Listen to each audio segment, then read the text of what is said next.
Hi and welcome to the Outquisitions podcast, where we spotlight industry leaders redefining success. The goal of each episode of the podcast is to uncover their stories, their strategies, and insights to inspire, inform, and really elevate your own journey. So let's dive into today's conversation with yet another super inspiring guest. If you want to listen to a really interesting talk, then stay tuned. Juhani, and thank you for coming in. Can you please present yourself and your company? Yep. Thanks for inviting me, Kilian. It's a pleasure to be here. So my name is Juhani Katajama. I'm the Director of International Projects at QRiDi. And QRiDi is a company from Finland, founded in 2015 to help teachers do formative assessment with a digital tool. So we offer a SaaS product, software as a service.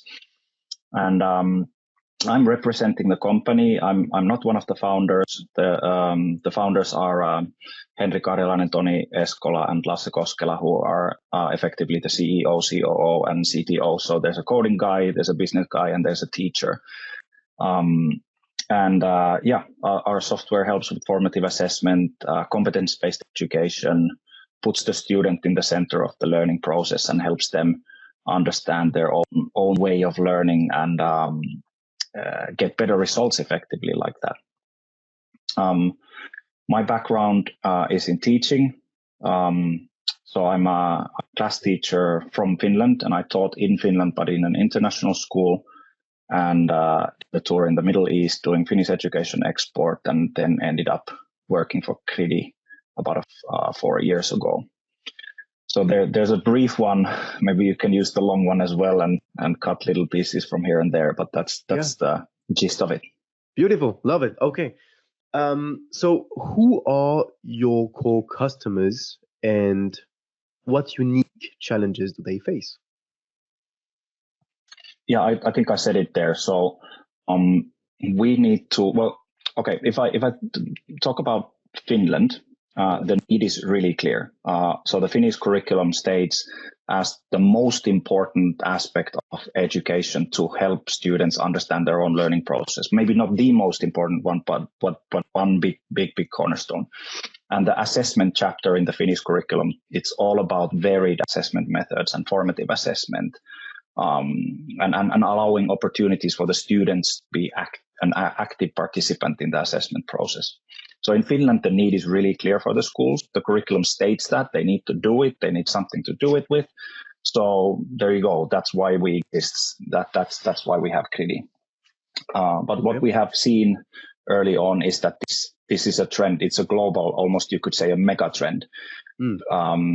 Countries, private school chains, they're recognizing the fact that with the emergence of AI, for example, people are not really anymore in need of that much knowledge. You have a full-blown dictionary pocket-sized with you all the time, and you can just ask it anything. And with AI, it's not even just a dictionary anymore, but it's like an assistant. So what do you need in the future? It's skills. Transversal competencies, and that's been recognized all over the world. And I think that's where our base is globally as well. And to be a little bit more specific, what we have realized is that private schools are a little bit more agile than public schools. So that's what we target, but we would love to work with the public sector, of course, as well, if we find the sort of right route to get in there. Yeah, because then you need to address the government, and it's a whole it's longer. Bureaucracy is on another level. Yeah, definitely. In good and bad. Yeah, definitely. Okay, yeah, interesting. So your core customers, I mean, the ones who will actually, pay you basically, and QRiDi. Are those the directors of those private schools then? Yeah, of course. It's like, how does it actually work, and how do you address new private schools, for example? Are you talking directly to those directors, or are you going a little bit lower, talking to the professors? Especially since you are a professor, I guess that you know professors quite well on a deep level. So maybe it's easier for you to, kind of sell to them. Yeah, this is the problem, isn't it? Prospecting and knowing who might have the need, and then which level people you need to try to get in touch with and talk to. It varies. We have had cases where we have been able to reach with an inbound lead, an enthusiastic teacher in a school who then adopts as a pilot our software, and then they showcase it at the school, get other people excited, and then eventually we talk to the people in charge who make the decision. That's obviously not the easiest way. Of course, we want to target the principal or the academic leader, stuff like that. But it's not always easy to find those contact details. I think schools are well, this is the sector I have experience from, so I can't really compare on a personal level, but I think that it might be easier to contact decision makers in other business sectors than schools. They're so busy with running things internally, and that's kind of what they're focused on. The mission of a school is very, very much tied with actual people and the impact, the learning. So all outside noise is something that schools really try to block. So contacting is a challenge. But to answer your question better, I think right now what we know is that if we are able to offer a solution to not only a private school but a chain of schools, that opens up a lot of doors for us. If you can solve a problem at that level, then that solution becomes quite scalable quite quickly. So that's what we're aiming for. Okay, interesting. How does it look like? So let's say I am the director of a private school, let's say in the Netherlands, for example, and I'm super interested in your solution. For you to be able to implement the solution in my school, for me to reap all the benefits of your solution, could you give me, let's say, from a bird's eye view, a step-by-step plan and what's, let's say, the average time to value? So how much time after me implementing the solution would I actually reap all the benefits of your solution? So implementation, onboarding. Yeah. The decision has been made, school has bought QRiDi, and what happens after that? Exactly, yeah. Yeah, so we normally go, it depends again. Some schools might be in a situation where they have this type of assessment culture in place already. Maybe they have a skills framework already and they're just looking for a digital solution to make it happen. Then the onboarding can be quite quick because they have the structure in place already. But then you have some schools where they recognize that they need to do formative assessment, for example, but they don't have the culture in place. Right. But if I talk about an average situation, there will normally be some kind of a pilot period, maybe 1 month, 2 months with a limited group of classes and teachers. And we're there with them, especially in the international projects, quite hands-on, because normally in the average case, this type of thing is something new to the school. And at the company, most of us are pedagogical people. We have background in teaching, so we can help the schools in the implementation quite well. So we help the leadership put into pieces what needs to be achieved, what are the stages. So the pilot stage is the first one, and then you kind of establish a core team within a school who already know what it is going to be about.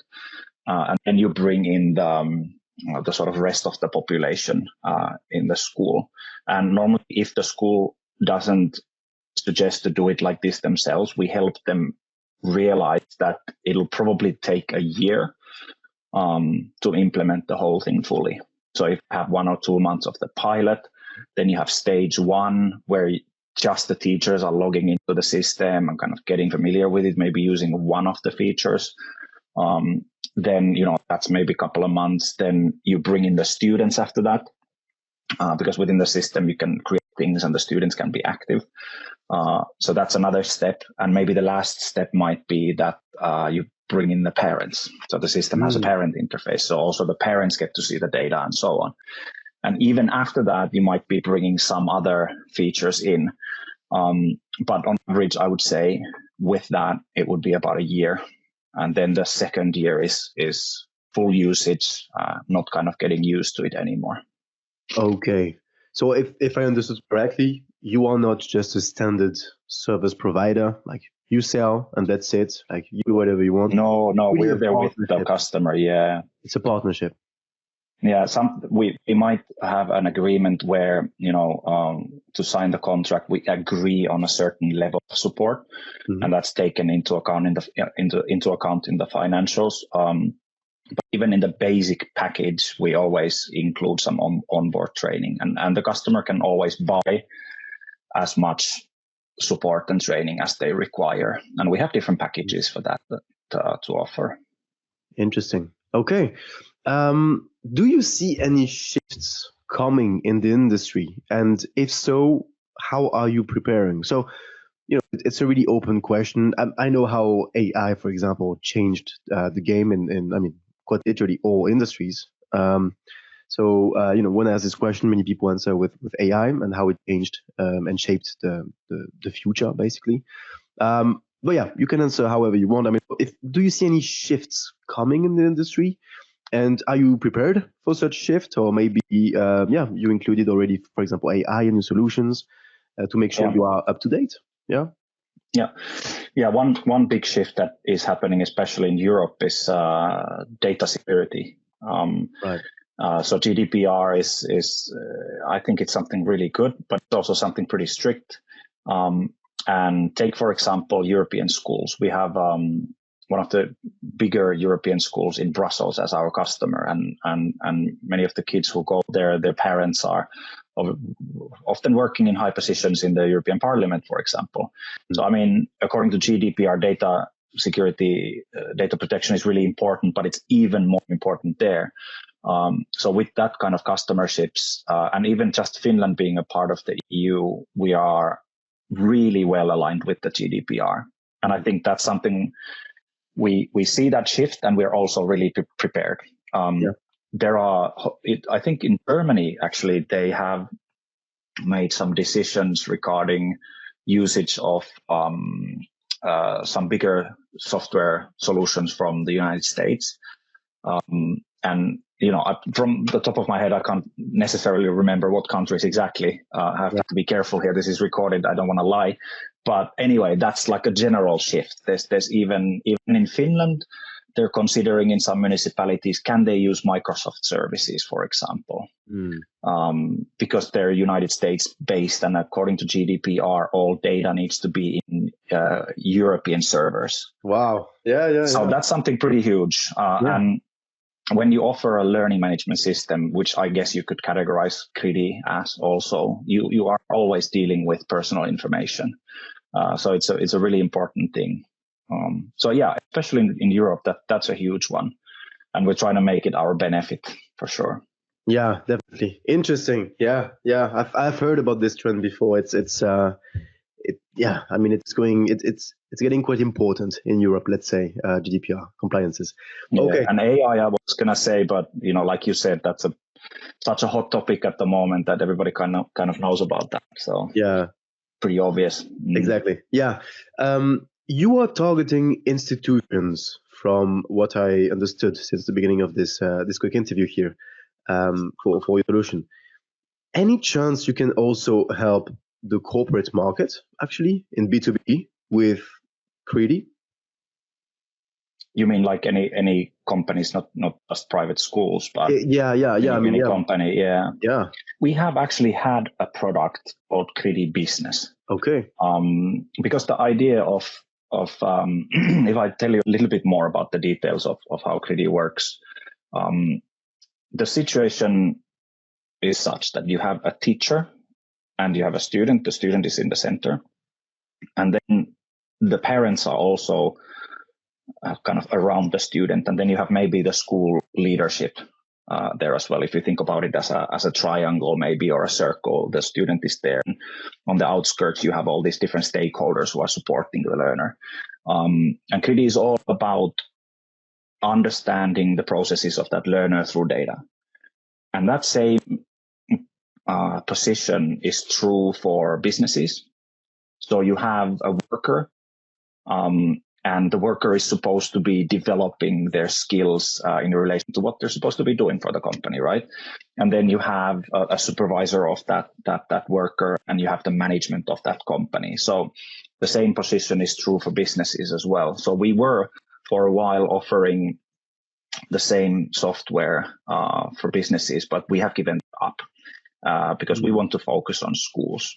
But it's quite interesting, and those same learning processes, they definitely happen for businesses. But I gotta mention that our other product that we still do have and is actually doing quite well is QRiDi Sport. So for sport teams, that's quite obvious. Again, you have a coach, you have a player, and the player is supposed to develop to be the best athlete they can ever be, and the coach is supposed to help them. Yeah. So athlete-centered coaching is kind of the sister of student-centered learning that we're doing in the school world. Interesting. So yeah, good question, and we have had that, and we do have it in sports sector. Okay, great. Anyone listening who might be interested in yourself and or your company, how can they reach out to you to know more? QRiDi.com, QRiDi.com. I know our company name is a bit of a weird one, but Google it and you'll find us. Yeah, that's the easiest way, and you find connections to all these different products from the website. Beautiful. And all contact details, like my contact details are there for sure. Yeah, and anyone can take a demo as well directly on the website also. Yeah. You do have to book a meeting. So our product is quite manifold. It has many different aspects. So we like to be there to guide the person along with the demo, but they can have one. They can have a free trial. Great. Juhani, thanks a lot. It was amazing. Okay, thanks.